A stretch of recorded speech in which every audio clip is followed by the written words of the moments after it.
안녕하세요. 대업의 반도체 업종과 IT 사업 담당하고 있는 임주성입니다. 7월 26일 네오셈 리뷰 진행해 보도록 하겠습니다. 자, 다가오는 8월 첫째 주에 중요한 이벤트가 있습니다. 그 이벤트는 주가에 영향을 미칠 수 있는 이벤트인데 어떤 이벤트인지 그리고 어떤 관련된 내용으로 주가에 영향을 미칠 수 있을지 대해서 한번 중점적으로 말씀드려 보도록 하겠습니다. 자, 그 내용에 앞서서 HBM과 관련된 이슈 사항들이 또 하나 있는데 이 부분이 또 네오셈과 어떤 연관성을 지어서 주가에 또 영향을 줄 수 있는 내용인지 이 부분 한번 말씀드려 볼 거고요. 결국에 제가 말씀드린 중요한 이벤트는 FMS라는 요 행사인데 어떤 행사이고 어떤 부분에서 이슈 받을 수 있을지 한번 살펴보도록 하겠습니다. 그리고 주가 흐름에 대해서 상승, 하락, 양 방향성에 대해서 모두 말씀드려보도록 하겠습니다. 자, HBM 관련된 이슈에 대해서 말씀드리려고 하는데 자, 엊그저께 삼성전자가 엔비디아 쪽으로 해서 HBM3E 4세대 제품 5세대 제품이 아니고 3E가 아니고요. HBM3 4세대 제품 양산에 들어갔다라는 내용이 발표가 되면서 삼성전자의 이런 행보가 조금 변화된 모습을 체크를 해보기 위해서 영상을 한번 가지고 와 봤습니다. 자, 지금 HBM 관련해서는 주된 제품군이 HBM3 하이닉스에서 올해 2월 말부터 해서 양산에 들어간 제품인데 아직까지 삼성전자는 이 부분에 대해서 퀄 테스트 진행을 받지 못했고 이 전 단계인 HBM3 요 제품을 이제 양산에 들어간다는 내용으로 보시면 될 것 같습니다.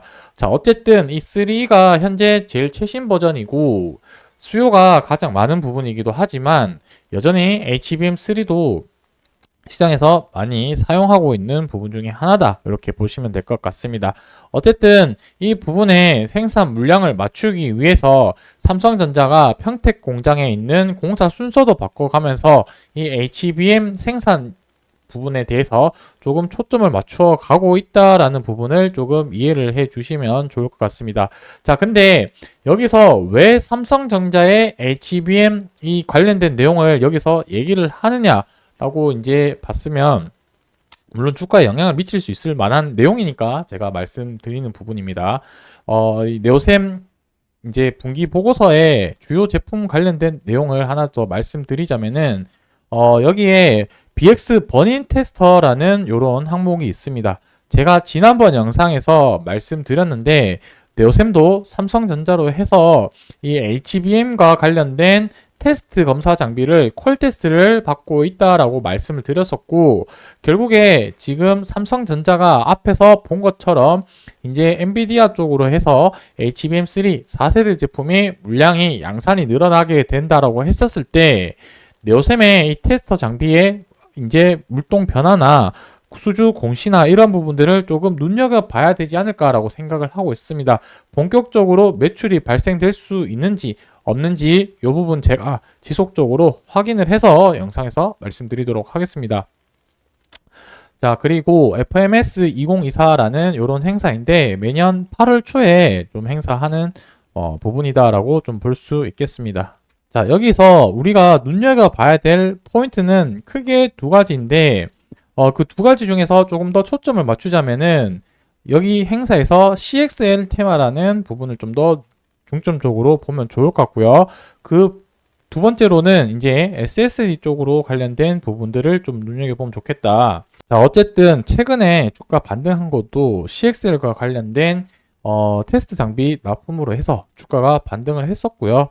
실질적으로 이제 양산 제품에 대한 기대감 때문에 이제 주가 반등을 했었는데 아마 이 FMS 2024 행사에서 CXL 관련된 내용도 진행을 할 겁니다. 그럼 언론에서 당연히 뉴스 기사가 나올 거고 거기와 부각되어서 네오셈도 분명히 이때 이슈를 받으면서 주가에 등락을 미칠 수 있는 영향으로 끼칠 수 있지 않을까라고 생각을 해서 한번 가지고 와봤고요.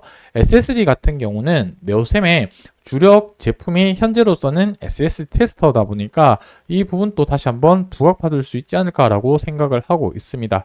자, 그래서 Future of Memory and Storage라고 했는데 이게 예전에는 플래시 메모리 서밋이라고 해가지고 이름이 이번에 좀 바뀐 것 같습니다. 그래서 이제 뭐 기존에는 SSD 낸드 쪽 위주 중심이었다면 이번에는 D램까지 내용이 좀 추가되었다라고 볼 수 있을 것 같고요. 그래서 삼성전자 부분이 이제 캘리포니아에서 진행하는 건데 이제 또 기조 연설을 진행을 한다라고 했으니까 이 부분에 대해서 CXL과 뭐 SSD 관련된 언급이 나오게 되었을 때 뭐 네오셈이라는 이제 기업의 이게 이제 얘기가 나올 수도 있는데 그 부분에 대해서는 어떻게 될지 모르니까 한번 추후에 지켜봐야 될 부분이고 제가 드리고 싶은 말씀은 여기서 CXL을 아마 다뤄질 가능성이 높을 것 같습니다. 높은 확률로. 삼성전자가 HBM이 지금 못 따라가다 보니까 CXL 쪽으로 초점을 맞추고 있는 상황인데 여기서 좀 더 이쪽으로 CXL 관련된 기사들 그리고 시장에 좀 관련된 테마로 움직일 가능성이 있다라고 좀 기억을 해 두시면 좋을 것 같습니다.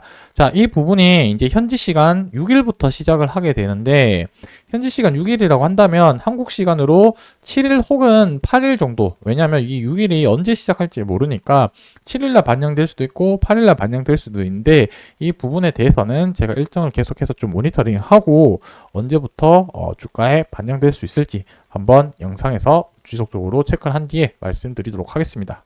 자, 최근에 주가가 하락한 이후에 18일부터 좀 반등하는 모습이 나왔었는데 이때 좀 의미가 있는 부분이 무엇이냐면 최근 17일부터 해서 전반적으로 반도체 관련된 시장들의 큰 하락세가 나왔습니다. 왜냐하면 바이든 대통령이랑 이제 트럼프 전 대통령이 이제 얘기를 하면서 전반적으로 시장에 반도체 시장 충격을 줬었고요. 이번 주에는 테슬라 관련된 또 실적 부분들이 또 예상보다 많이 좋지 못하게 나오게 되면서 전반적인 그런 빅테크 기업들의 또 하락세가 영향을 미치면서 반도체 관련주들의 큰 하락세가 나옴에도 불구하고 현재까지 이렇게 견고한 흐름을 보이고 있다는 자체가 되게 긍정적으로 좀 생각을 하고 있는 상황이다. 이렇게 말씀드릴 수 있을 것 같고 현재는 지금 120일 이동평균선 일본 기준으로 아래 꼬리를 달면서 좀 지지해주는 모습을 보이고 있습니다. 그래서 현재로서는 제가 좀 중요하게 되는 기준이라고 생각한다면 일봉으로 봤을 땐 60일 이동평균선까지 참 조금 더 조정이 나올 수도 있을 것 같고 위쪽으로는 20일 이동평균선에서 저항받을 수 있는 가능성이 있다. 그래서 이 두 개의 기준을 가지고 이제 뚫고 올라가는지 아니면 저항을 맞고 떨어지는지 조정을 받고 지지받는지 아니면 다시 이탈하는지 이 상황에 따라서 또 그 다음 전략 플랜이 또 달라질 수 있으니까 그 부분에 대해서는 그 이후에 다시 한번 좀 살펴보면 좋을 것 같고 자 어쨌든 오늘 금요일인데 이 초록색 붉은색 선인 주봉 11선에 지금 거의 근접한 상태로 주가가 거래가 되고 있는 상황입니다. 오늘 종가 가격이 주봉 마감하는 가격일 텐데 주봉 11선 현재 시간이 제가 오후 2시 7분 촬영 시간이니까 촬영 이후에 또 종가가 형성이 되면서 이 주봉 11선 가격이 위에서 마감이 되느냐 아래에서 마감이 되느냐에 따라서 또 다음 주부터 해서 움직임이 또 결정될 수 있다는 점을 참조해 주시면서 앞으로의 방향성이 또 어떻게 될지 관련된 내용들을 가지고 영상에서 지속적으로 말씀드리도록 하겠습니다. 오늘 영상 여기서 마무리하고요. 저는 다음번 영상에서 또 이슈사항 있으면 또 말씀드리도록 하겠습니다. 감사합니다.